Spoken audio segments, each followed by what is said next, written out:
I think it's, on the exchange rate, I think it is very difficult to adjust exchange rates downwards. Upwards even, but downwards even more so. There's no good way to do it, and whichever way you do it, the market will anticipate your intentions and front-run you. So I do not envy their choices and their difficulties executing it. I think that we've weathered the little kerfuffle and it will move on. On the stock market, no government takes a purist approach. If you are in America, you have a Greenspan put, if you remember. If you are in China, you don't have quite the same instruments as the chairman of the Fed.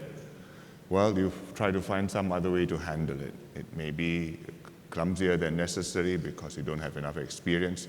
It may be a bit arbitrary. It may also have been that on the way up, the government should have counseled more circumspection and taken more measures to discourage the bubble from forming and the euphoria from going overboard. I think these are lessons which they will learn in time.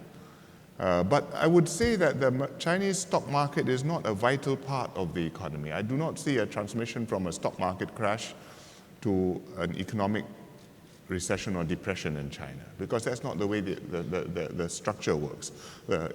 The commanding heights of the economy are not listed on the Shanghai Stock Exchange, and or even where they are, is only in a small proportion.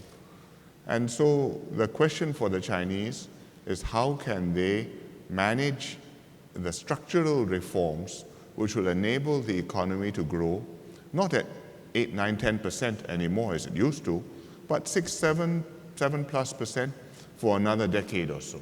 And I think what they need is to have the political preconditions so that the leadership can push on these very difficult structural issues, whether it's SOEs, whether it's taxes, whether it's land, particularly agricultural land, whether it's urbanization. These are things where they have big decisions to make, and I think that they will need to make progress, not necessarily in a military style nationwide, but with experiments and trials and successes and then progressive implementation. And so you see over time that we're heading in the right direction.